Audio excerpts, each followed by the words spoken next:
Welcome to sky news. రాజకీయ విశ్లేషణలో భాగంగా ఈరోజు మైలవరం నియోజకవర్గ వైఎస్ఆర్సీపీ అభ్యర్థి సర్నాల తిరుపతిరావు బలగం ఏమిటి అనే దాని మీద మనం ఈరోజు ఒక విశ్లేషణ చేసుకుందాం.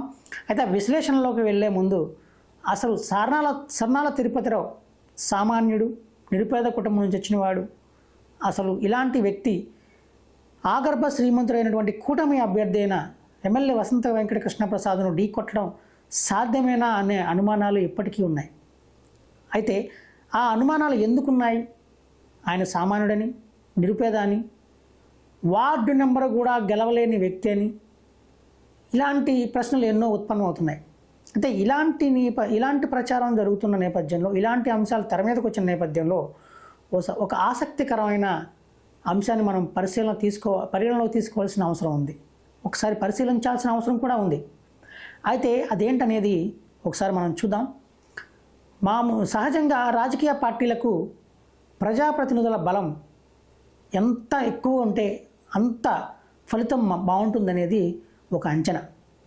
ఆ అంచనాలో భాగంగానే ప్రజాప్రతినిధులు, ఎంపీటీసీలు, సర్పంచులు, అలానే కొండపల్లి మున్సిపాలిటీ కౌన్సిలర్లు ఎవరైతే ఉన్నారో వారంతా కూడా సర్నాలకి బలంగానే ఉన్నారు. అధికార పార్టీ అభ్యర్థిగా సామాన్యుడిగా బరిలోకి దిగిన సర్నాల తిరుపతిరావుకు జగన్మోహన్ రెడ్డి బలమైతే ప్రజాప్రతినిధులు బలగంగా మారారు. ఎమ్మెల్యే వసంత కృష్ణప్రసాద్ వైసీపీ నుండి గెలిచిన తర్వాత 5 ఏళ్ల పాటు ప్రజాప్రతినిధులు, వైఎస్ఆర్సీపీ పార్టీ తరఫున నిలబడిన ప్రతి ఒక్క ప్రజాప్రతినిధి చాలా వరకు అధిక సంఖ్యలో నియోజకవర్గంలో వైఎస్ఆర్సీపీ తరఫున గెలిచిన అభ్యర్థులు చాలామంది ఉన్నారు. సర్పంచులు ఉన్నారు, ఎంపీటీసీలు ఉన్నారు, వార్డు మెంబర్లు ఉన్నారు, కౌన్సిలర్లు ఉన్నారు. అయితే వీరంతా కూడా ఎమ్మెల్యే పార్టీ వసంత కృష్ణప్రసాద్ పార్టీ మారిన తర్వాత వీరంతా కూడా ఆయన వెంటే నడుస్తారు. దాదాపుగా వైఎస్ఆర్సీపీలో గెలిచిన ప్రజాప్రతినిధులు ఎవరైతే ఉన్నారో వాళ్ళంతా కూడా 50% మంది ఆయన వెనక వెళ్ళి పార్టీ మారతారని ఒక అంచనా వేసుకున్నారు. అయితే అంచనాను తల్లకిందులు చేస్తూ మెజారిటీ ప్రజాప్రతినిధులు 1-2 మినహా మెజారిటీ ప్రజాప్రతినిధులు మొత్తం కూడా సర్నాల తిరుపతిరావు వెనకే ఉండడం ఇప్పుడు ఆశ్చర్యాన్ని కలిగించే అంశం. నిజంగా ప్రజాప్రతినిధులు బలం ఎలా ఉంటుందంటే, గ్రామీణ ప్రాంతాల్లో వారు గెలిచి సర్పంచ్లుగా గెలిచి ఇప్పుడు పరిపాలన సాగిస్తున్న వ్యక్తులు, అలానే ఎంపీటీసీలుగా గెలిచారు, అలాగే కౌన్సిలర్లుగా గెలిచారు. అంటే వాళ్ళందరూ కూడా ప్రజల్లో బలమున్న ప్రజాప్రతినిధులని మనం పరిగణించాలి. వారికి ఓటేసిన వారు చెబితే ఎమ్మెల్యే అభ్యర్థికి ఓటు వేసే అవకాశం ఉంది అనేది స్పష్టం అవుతుంది. గతంలో చాలా వరకు క్లీన్ స్వీప్ దిశగా వైఎస్ఆర్సీపీ సర్పంచులను కైవసం చేసుకుంది.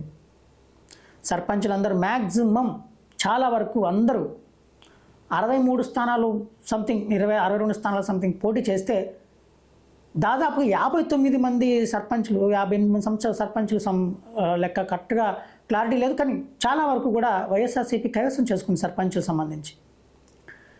ఈ నేపథ్యంలో సర్పంచులు, ఎంపీటీసీలు, అలానే కౌన్సిలర్లు వీళ్ళందరూ కూడా పార్టీ మారుతారని అంచనా వేసుకున్నప్పటికీ ఎమ్మెల్యే వసంత కృష్ణప్రసాద్ కూటమిలో టీడీపీలో చేరి కూటమి అభ్యర్థిగా ఇప్పుడు బరిలో దిగినప్పటికీ కూడా చాలా వరకు కూడా వసంత వెనక్కి వెళ్లకుండానే ఉండిపోయారు.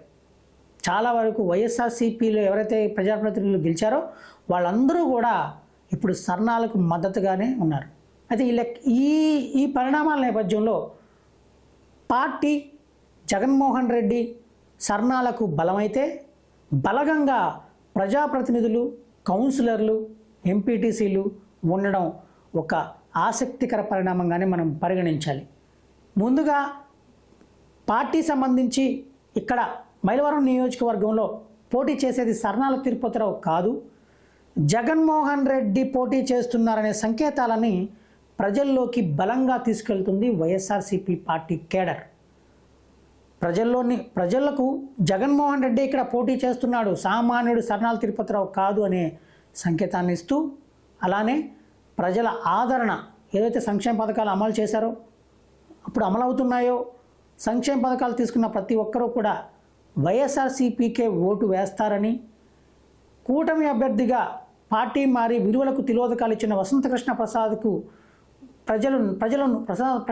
ప్రజలు నమ్మే పరిస్థితి లేదు అనే ప్రచారాన్ని విస్తృతంగా చేస్తున్నారు పార్టీ నాయకులు. సర్నాల తిరుపతిరావు పార్టీ సంబంధించి బలం ఇదైతే బలగం మాత్రం ప్రజాప్రతినిధులనే చెప్పాలి. సర్పంచులుగా ఉన్న కొంతమంది మహా అయితే కొండూరు మొత్తం 4-5 రూరల్ మండలాలు కలిపిన 5 మండలాలు ఉండగా చాలా 1-2 ఒక వేళ్ల మీద లెక్కేసుకునే ప్రజాప్రతినిధులు మాత్రమే ఆయన వెంట నడిచారు. ఇబ్రహీంపట్నం మండల పరిధిలో అలాగే ఉంది, కొండూరు మండల పరిధిలో అలాగే ఉంది, మైలవరంలో అలాగే ఉంది, రెడ్డిగూడెంలో కూడా అలాగే ఉంది. రెడ్డిగూడెంలో కూడా ఒక ఆసక్తికరమైన పరిణామం ఉంది.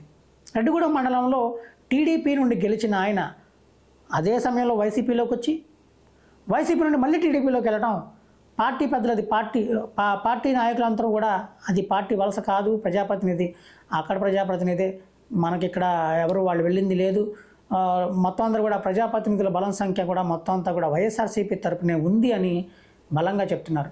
అయితే ఈ ప్రజాప్రతినిధులందరూ కూడా ప్రజలను అభ్యర్థించి ఓట్లు అడిగి ఎమ్మెల్యేగా సర్నాల తిరుపతిరావుని గెలిపిస్తారనే నమ్మకం పార్టీ శ్రేణుల్లో బలంగా ఉంది. పార్టీ మారి విలువలకు తిలోదకాలు ఇచ్చిన వసంత వెంకటకృష్ణ ప్రసాద్ను ప్రజలు నమ్మే పరిస్థితి లేదని, అభివృద్ధి జరిగిందని కొంతసేపు, అభివృద్ధి జరగలేదని కొంతసేపు, ఇలా మోసం చేశారని కొంతసేపు, నన్ను వంచారని కాసేపు మాట్లాడుతూ ప్రజల్లో చులకనవుతున్నారనే ఉద్దేశంతోనే ప్రజలు ఉన్నారని, ప్రజలు అసలు ప్రజల్లో విశ్వసనీయత కోల్పోయారని చెప్పి స్వయంగా సర్నాల తిరుపతిరావు కూడా చెప్పడం కూడా ఇప్పుడు మనం పరిశీలన చేయాల్సిన అవసరం ఉంది. మొత్తంగా అయితే ప్రజాప్రతినిధుల సంఖ్యాబలం సర్నాలకే జైకొట్టింది. సర్నాల తిరుపతిరావుకు ప్రజాప్రతినిధుల బలగం అది ఏ విధంగా ఎన్నికల సమయంలో పనిచేస్తుంది, వాళ్ళు ఏ విధంగా ప్రజల నుండి ఓట్లు అభ్యర్థించి ఓట్లు రాబట్టగలుగుతారు, వారు గెలిచిన ప్రాంతాల్లో వైఎస్ఆర్సీపీ ఓట్లుగా మలుచుకున్న ఓట్లు ఇప్పుడు అన్నీ కూడా ఎమ్మెల్యే ఓట్లుగా మలుచగలిగే సామర్థ్యం ఉందా లేదా అనేది మరికొద్ది రోజుల్లో వేచి చూస్తే అర్థమైపోతుంది. టోటల్గా అయితే కనుక బలం లేదు, బలహీనుడు, పెత్తందారితో పోటీ పడుతున్నాడు, ఢీ కొట్టగలడా, ఇతను గెలవగలడా, సాధ్యమేనా, ఇలాంటి ప్రశ్నలన్నింటికి కూడా ప్రజాప్రతినిధులు ఒక సమాధానంగా ఉన్నారు అనేది మాత్రం స్పష్టమవుతోంది. Please subscribe Sky news.